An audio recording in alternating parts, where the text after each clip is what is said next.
Plenty coming up this week. We're talking the NBL Championship Series with Derek Rucker and a bit of NBA too. And the Olympic draw is out. We break down what it means for both the Opals and the Boomers. This is the Basketball Show with Shane the Hammer Heel.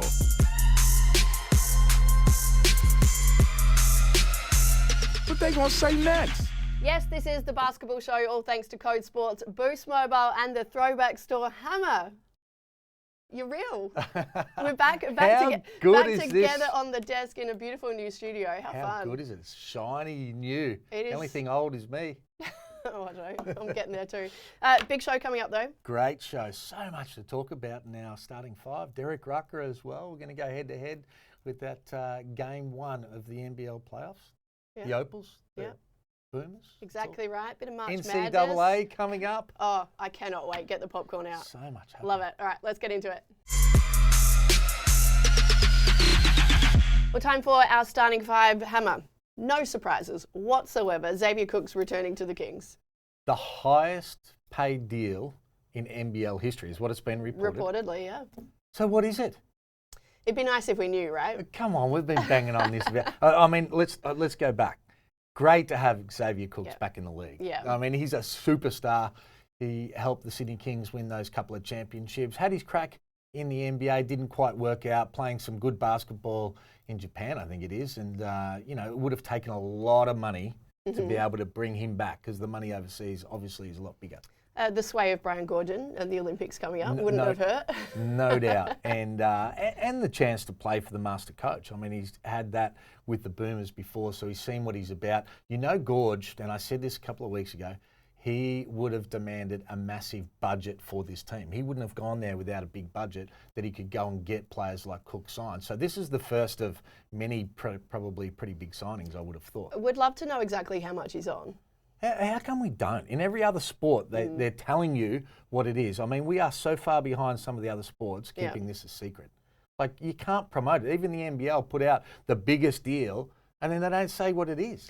Well, either player spend, but overall team spend, one or the other, we want both. I mean, it's 2024. Come on. Yeah. We definitely want the total team spend.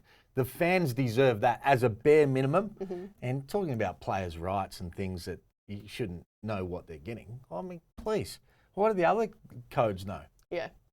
No, very true, very true. Just on that though, on the Kings as a whole, has a team ever, from a fan sentiment point of view, has a team ever gone from rock bottom to genuine excitement so quickly before? Yeah, I mean, I think Gorgian's been able to do this multiple times. And he's the master of going into situations where they've underachieved, gets a big budget, and he's such a good coach that he can attract the right players, turn things around in a really quick time. So there's no doubt they're going to be title favourites, I would have thought, next year. Yeah, all of a sudden things looking good for the Kings. The Perth Wildcats have decided to re-sign Christian Doolittle. Yep. I think that's a good move for them. Great move. I thought he was really solid. He's not a superstar. But I think he'll be better in his second year. I don't think he's a good complement to some of the other pieces they've got. They probably need another import that can do a little bit more. Well, I was going to ask, what does this mean for Jordan Usher then? Well, I don't think Usher will be there. I wouldn't have thought. Yeah. And not that he was a bad player. We may very well see him with another club where it's a better situation for him to be able to do what he did. He got moved to the bench, probably didn't need him to do as much as what he probably was capable of and wanted to. So I think he'll pop up somewhere else.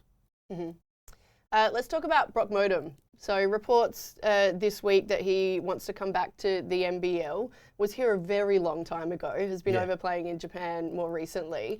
He would be a great pickup. He's one of those sort of underachievers, I feel like. Well, I'm not sure that he's an underachiever. I think that we just don't know as much about his history because he's been overseas. So you're a little bit out of mind, out of sight. I mean, he is a star. He's 6'10", he can shoot the three ball. He only played one season here. He's a Brisbane kid. He spent some time with the Boomers at various stages. But his mobility would be exceptional in the way the NBL's played at the moment. I think his game's better suited here than in Europe. And other places around the world. So he would be a big pickup, particularly for a Brisbane or maybe even an Adelaide where he played before. Yeah, no, it'd be awesome to see him back in Australia and getting a little bit more, I guess, as we said, of those eyes on him from an Australian point of view. No doubt, no doubt. Good kid. We have to talk What's that? He's not a kid anymore. No, he's got his own kids. That's why he wants to come back here. Yeah, and so you would. It's, this is an enjoyable league to, play in. When you're playing overseas, it's difficult. It really is difficult. So he's done a great job with his career, and now time to come home. Congratulations to the Southside Flyers, WNBL champions. Do not know how that happened after that result in game 1, first of all. Yeah. What a series. That was a roller coaster. Well, I was reminded on social media that I got that one wrong. I reckon I was 30 seconds away, because in game 2, for those you that were saw it, you were 10 seconds away. Annalie Maley, they tied it up. I think there was like 25, 30 seconds to go. They were tied up. She missed both free throws. Then they got a steal. She missed a wide open layup. And then, and I pumped Annalie Maley up. She's had a great season. I think she's really matured, but that was a tough 25, 30 seconds to watch. And then they hit that one on the buzzer after going for a basket with 11 seconds to go. And we know that's the most basic thing. You got to pull it out. So. Yeah, convincing by the Flyers in the end in game 3. Congratulations to them. Full of talent. Lauren Jackson, another championship under her belt. Yeah, and she was instrumental early in that series. But they had 7 players in double figures. They played such good basketball. Dickie came off the bench. She was probably their best player. Cole as well. Like, she has just been around for a long time, but keeps getting it done. So another championship to her. Well done. So really good effort to be able to get off the mat like that, come back and win in such convincing style. They did. Yeah, full of experience. Mercedes Russell, the championship MVP as well. So congrats to her. Ezi Magbagor, we can't forget about her in the EuroLeague Final Four. Unbelievable. It is so big over there. Like the way it would be perceived, over there for that Final Four is incredible. And she's one of the MVP favourites. I don't think that she's going to get it. She sort of petered off a little bit in the second half of the season, but she's had another outstanding season. She'll be on massive money, and she deserves every cent of it. It's just sad that you have to go overseas to get that money, and we don't get to see her here in the WNBL, and it'll be a long time till we do. It'll just be she's got enough money and she's bored of being away from home. Well, no, exactly right. You alluded to it last week, though, potential for the WNBL to sort of build a little bit from here on and hopefully take on that same trajectory as the NBL eventually. Yeah, but still tough Long way for away. The women to be able to get paid anywhere close to what they can get in Europe. But well done to her. Good luck too. Okay, we have to talk about Chris Goulding. 5 threes in game 1 of the final series. He's a star. He is. The 5 threes, though, put him 19 away from the season record, which is your record. That's right. I believe, which is, what is the season record? 144. 144. But there's a lot of talk on social media, and you've got to remember that my era was 48 minute per game. But they don't say how many games each player has played to get to that sort of as well. So there's a few factors that you need to be able to take into consideration. But he's had an outstanding season. Some of the shots that he makes, like 1, they're deep. 2, he can shoot them off balance. He needs no time. And he's still doing this at this age is probably the most remarkable thing. I mean, he's mid-30s. And the way he's defended every game is really tough. So. No, it's fantastic. But speaking of games played, so you actually have both played 440 games. Yes, that's in the total. Geez, yes. We've seen some old school stuff. Yeah, that's in the total games. Now, he's a long way off from being able to catch the total amount of threes. But the great Andrew Gaze holds that one. Yeah, yes, Drewy has that, and but it's more about whether he can get it in the season. Now to get 19 in the next, if depending on how many games to go, it'll be tough for him to be able to get it. You reckon he can? Well, he's certainly capable. Yeah. Well, we don't know how many games he's going to get. You think Scott Roth's going to make some adjustments and really make it difficult for him, but he's got the ability to be able to make shots, even under big pressure. All right, time to do a deep dive into the NBL Championship Series with the Mayor of Brisbane, former NBL MVP, Derek Rucker. D, how you doing this week? I'm good, Joe. Hammer, what's happening? All good, mate. Ready to break this series down. How good was game 1? It was very good, and I think it went pretty much how I expected with a strong Melbourne dominance. Joe, what do you got for us? Well, I was going to ask you about Melbourne. They locked it down defensively. You were there. You were in the building. What did you make of the game as a whole? I really liked how both teams came out in that first quarter, Shane. I thought the execution was really good. But sometimes when you're being successful, you actually forget about how you were playing well. And I thought that happened to Tasmania. And I think it came down to Jordan Crawford. He really wants to make an impact in this series, and I respect that. And you can see him really pressing hard. But he pushed too hard against the wrong team. You've got to stay within the confines of how you've been successful throughout the course of the season. And he made some bad decisions. Some shots didn't go his way in the second quarter. And I thought that led to a rush Jack Jumpers offensively. And then you got that result right there. JLA was out in the break dunking, and United started feeling good about themselves. Yeah, I'm not sure I agree with you with Crawford. I think Crawford's just in a bad place. I mean, he went 3 for 13. The very first shot of the game, he came off on an on ball. It was a free throw jump shot that he just shot short.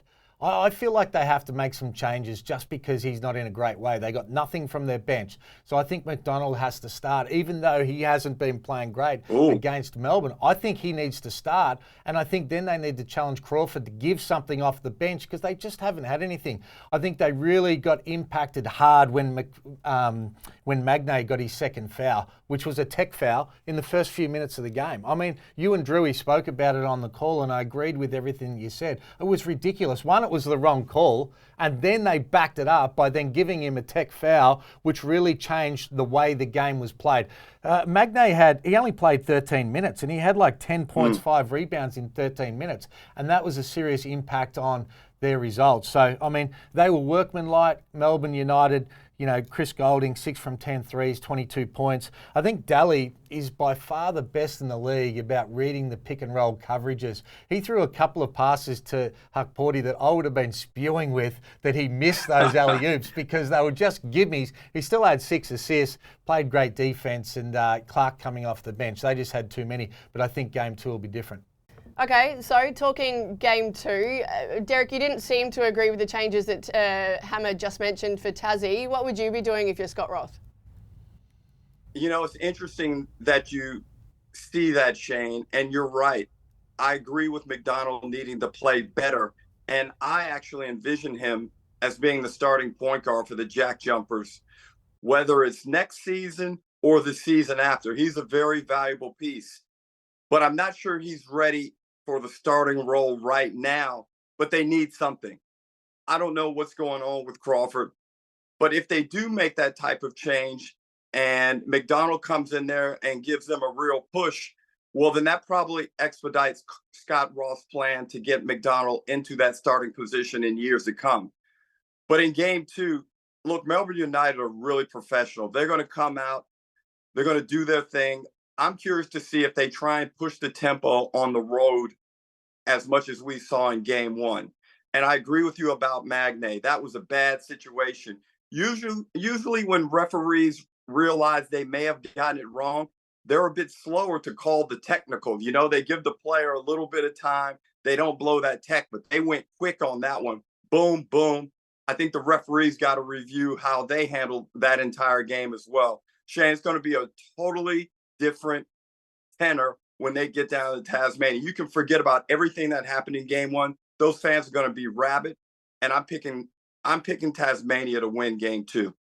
Yeah, and I'm with you. I think they will bounce back. There's no doubt that Melbourne United are a better team. Now they've been able to get rid of the rust in a 3-game series against the Hawks as well. They're better. And we knew they were always going to continue to get better after a long period of time of not playing. I just want to go back to why I think it's important with McDonald. He's not going to score. He's just going to be workmanlike. He's not going to make mistakes. He's not going to try and do too much. He's going to play great defense. For Crawford, they have to find something because it's not just his 3 for 13. He's been bad for the last 6 weeks. He hasn't been able to buy anything. So maybe a change of mindset coming off the bench, not having that responsibility to start, maybe that change gives him something else to hang his hat on, that maybe this is a new start for him. And then maybe they have to go to Doyle more. Maybe they have to go to McVeigh more. I thought Travis was exceptional defensively against Jack McVeigh. He gave him absolutely nothing, and he's probably the worst matchup for Jack McVeigh you could have in the entire NBL because he's got length and athleticism that matches and probably surpasses McVeigh. I thought Dremic was really good being able to go at Chris Golding. Good strategy. He had a really good game, and he needs to continue to be aggressive and go at Golding early. And Hammer, as well as defending the island, they better defend CG 43 because those 6 threes were sensational. That was an outstanding performance, but he got too many easy looks early. They allowed him to get his rhythm. CG can't have any clean looks. Everything must be tough for him. He's coming after your record, D. Guys, okay, you mentioned Jordan Crawford, Hammer. Who else, if you're Scott Roth, who else is the key? And it could be Scott himself. It may just come down to strategy for Tassie for Game 2. Well, I'm not sure their strategy was bad. They'll make some adjustments, but Magnay's going to make a big difference in Game 2. Him getting a full go at it. Maybe they go back to him coming off the bench as well. So then they've got the pop of Crawford and Magnay coming off the bench. So they didn't have that sort of energy in Game 1. Doyle has to stand up. If you're going to be the franchise player, this is the time that you earn your paycheck. You have to be able to stand up and come and make big buckets. McVeigh has to be able to break that tackle of Travis. He has to be able to do better in Game 2, and I think he will. And I spoke about Dremic as well. So I think they'll make the necessary adjustments. Tassie is going to be on fire. They know they're going to take it personally about what Dean Vickerman said, which I think, by the way, was great. I mean, we want some personalities. He's talking about their little island. He might not have meant it to be, as personal as what they're going to take it, but that's their job, to take it personally and get everything they possibly can. I thought the interview with Scott Roth that you did, Derek, was fantastic as well. And that's how he's going to build the momentum and that mindset of what Tasmania is all about. I think the whole thing has been done really well, and we've created a whole lot of feeling in this series. What are the keys to Game 2 for you, Derek? Shane, I anticipate Tasmania getting up the court on made buckets and pressuring Melbourne United. We saw Melbourne United in Game 3 of the Illawarra series show some serious vulnerability against defensive pressure up the floor. Also, maybe if you get at the legs of Ely and Dellavedova offensively, make them push the ball, it might eat away at their intensity on the defensive end, whereas where they really butter their bread. So I expect that type of change from Scott Roth. Hammer, you tipped Tassie to win this series before the series started. Are you still on the train? Oh, I'm a bit shaky. I'm a bit shaky after watching Game 1, but I think they'll win Game 2. I think they'll bounce back, and then we'll see the series a little bit more evenly, as the way we evaluate it as well. But I agree with you, D. I think they will get up the court. They have to get the energy. They've got to get the crowd in from the very tip-off as well, and I think that defensive intensity will play a big part of that. Who wins the series from here, Derek? Wow, Joe. Wow. I've got Tasmania winning Game 2. And the beauty of it, that just puts so much pressure back on Melbourne United, Hammer, going into Game 3. Right now, everyone's thinking Melbourne United is so in control. And I said at the end of Game 1, look, let's check that, because as we know, the old cliche, the series doesn't truly start until someone loses their home game. That hasn't happened yet. Tasmania go in here and hold serve. The pressure is amped up on Melbourne United in Game 3. They would not want to go back to Tasmania for Game 4 down 2-1. And things happen so quickly. Shane, you won a championship based on a pivotal swing over the course of 2 minutes.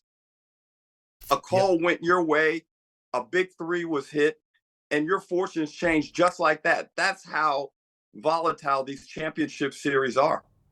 I want to make one point about Dean Vickerman and Melbourne United, because everybody pumps up Scott Roth and his system offensively, but Dean Vickerman has evolved as a coach with his offensive sets and his systems. Some of the things that they run for Chris Golding is really intriguing. They'll run a flare, but then they don't give him, it's all fake action, and then they hit him straight away to be able to come back and to be able to get shots. So they're defending it really well, but Dean Vickerman's done a really good job with their system and the pieces that they have as well. So that's what's going to make this game too intriguing and the series intriguing as well. Well, we'll be 3 games in by the time we get to the basketball show next week, so I cannot wait to see what is happening. It's been a great series so far.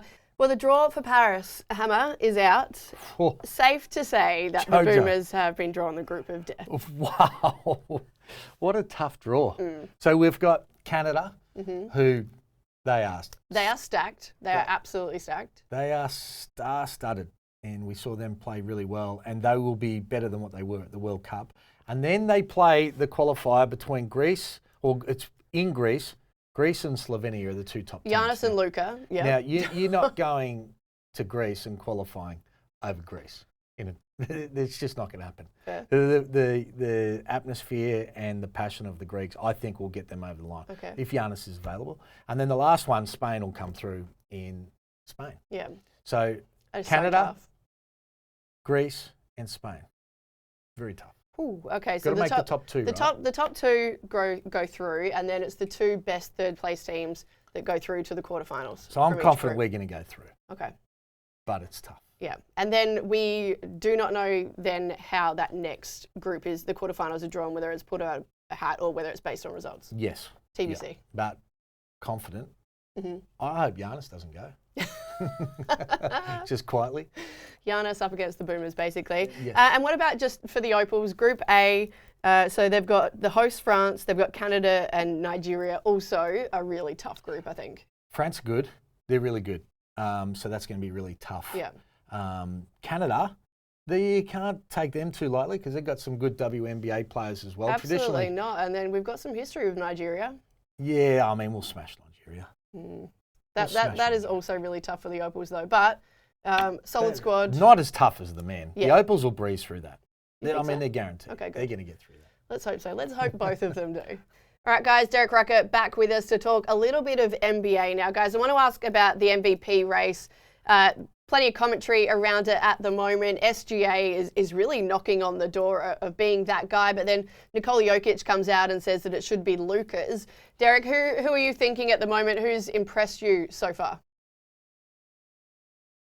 Hammer, this is so close, and I want to lean in each guy's direction for different reasons. I love the progress and the improvement Luka has made in his game. He's shooting 49% from the field, and that encompasses a lot of high degree of difficulty shots. His ability to get to the line, he's knocking down the 3-point ball at a much better percentage. I think he's 37% on the season. And these are all the things that I've been complaining about that were a part of his game over the past few seasons. He still uses the ball a lot, but his usage is even coming down. His team is doing well. So, he is a significant MVP guy right now. Okay, SGA, 54% from the field. His team is number 1 in the West. The meteoric rise of the Oklahoma City Thunder is incredible. He's the guy. He's one of those charismatic superstar players. Everyone loves him. His teammates rally around him. He seems like a great guy. I think he has a slight edge on Luka. I think I've got it going with him right now, especially if over the final 14, 15 games, they can keep winning. SGA for me. Well, it's hard to argue with SGA. I fell in love with him as a player watching him play for Canada at the World Cup. He was incredible. His ability to be able to adjust to the FIBA style was really impressive, and he did it quickly, and he helped his team get a medal. So, and I think that stint actually has helped him go into the NBA as well. I think he's evolved as a player. And I think the fact that he's got his team to number 1 and he's carried that team and he's been a great leader on that team, I think gives him the nod at the moment. I agree with what you're saying with Luka, but Jokic as well. The fact that of what he's been able to do and so consistent and so durable with how many games he plays. I don't know how many games he's missed for the entire season, but he seems to be there the whole time, and he's helped them to get to a stage to really seriously compete again. Makes it a really close call. So, it's going to be intriguing, what happens in this last 15 or 20 games or so and who gets that nod. Well, the official MVP rating is released each week. Just on the one this week, Nikola is first, SGA second, Giannis third, Luka fourth, and Justin Tatum fifth. So it is changing quite a lot each week, but interesting, Nikola at the top there just going about his business, doing his thing. I want to ask about Josh Green. He's out with that ankle injury for multiple weeks, hopefully not too long. But I don't know if you saw it. I feel like multiple weeks ankle injury is great news because it was so innocuous. It looked like an Achilles to me. Derek, what did you see? Yeah, and Hammer, this is a dangerous time for all of our Boomers. Obviously, we want them to do well and to continue to thrive in the NBA and go as deep as they can in the playoffs. But more importantly, Brian Goorjian is looking at all these things very closely because there would be nothing greater for him than to have everyone healthy and at his disposal for Paris, because there's a real possibility that they go back-to-back medals, Hammer. And Josh Green is going to play a significant role in that. He's a much better player than he was at the last Olympic Games, where he hardly featured. Physically, defensively, now with improved offensive productivity, he can play a much larger role out there on that floor. Well, I think he can too. And, I think Exum's the other one that probably got underplayed at the World Cup, and he needs to play more minutes because I think he's continued to evolve after his stint in Europe as well, and now coming back to the NBA. So this is a handing of the guard, this handing over of the guard with Paddy and Joey now probably playing lesser roles than what they have over the last 15 years. And now with Giddey and those two being able to step up, Reith being able to get more experience, he's a better player as well. So this Boomers team is certainly going to look a lot different than what it has in the past. But let me tell you, a 4-week injury in the NBA is like a 10-day injury in the NBL. They are the most conservative league in the world, that when you come back, they're thinking bigger picture. They're not taking any risk. You are at 110%. You're coming back better than what you were when you stopped. Hammer, let me ask you a question about the Boomers. With the improved play of Matthew Dellavedova, we all thought a year ago his international career is over. Do you think he's maybe lit a little bit of a fire and there's still a spark there for Goorjian to consider? I think he'll be considered. There's no doubt about it. We know he's such a great culture guy. We know he's had a really good season. He's going to be fit and hungry to be able to try and help the Boomers get back. And the fact that they struggled so badly defensively at the World Cup, that was an area that the Boomers have always been strong. That totally changed. We were really good offensively but struggled at the defensive end. So he's going to be considered. It's just, who do you take him over? That's probably the biggest question, because there's some guys that are coming through that need this time on the bench and that are going to be great players for the Boomers in the future. Or is Gorge just thinking about what has to happen at this Olympic Games, because it is a tough draw that they're up against? How do you respond to your own question, D? Well, the way I've kind of stacked it up, Hammer, is I see if you take 6 guards, there's one spot by my calculations left for the 2 Melbourne United teammates, Golding or Dellavedova, to get that final spot. And it's tough. I don't think you could go wrong with either guy. But Gorge has already shown that he wasn't willing to play Golding when they needed shooting. And with Delly's improved play and his body, Shane, seeing him in person, what he's done to transform his body is admirable. So, like I said, I don't think you can go wrong with either guy, but it's probably ironic that if they go with a 6th guard, it's probably going to be United versus United for the final position. We'll see what happens. Brian Goorjian has a couple of big decisions to make over the next few months. D, love your work as always. Thanks so much. And Joe, I will see you Friday. Let's go. Game 2, baby. On the island. Have a good on the island. Have a good call, guys. Don't get caught up in that pub scene. 5. Urgent. Jazz get the turnover off good defense. Sexton loves it. And Collins with the finish. John Collins gets up and throws it down to tip off our Boost Mobile Hoops highlights. So graceful. 4. 7 seconds left. Tie game at 101. 4 seconds. 3. Get it off. Bam for 3. Yes! Bam wins the game with a 3. 3. He goes right up and over Austin Reeves. Oh my goodness. I mean, he just takes off and goes up over him and one. And he looks at him like, are you crazy? You won't get in front of this? 2. Looking in for Irving. Irving for the win. Oh my! A southpaw finish from Kyrie Irving. That is one of the nastiest games I have seen in a while, and to have that type of finish from Kyrie Irving. 1. Another turnover for Utah. Edwards gets it back and threw it down. And one from the rafters. Did we do Kyrie a dirty there by not having him number 1? Can't deny Anthony Edwards though, that was huge. And there's Collins again, only he was on the wrong end of that one. Those are your Hoops highlights, thanks to Boost Mobile.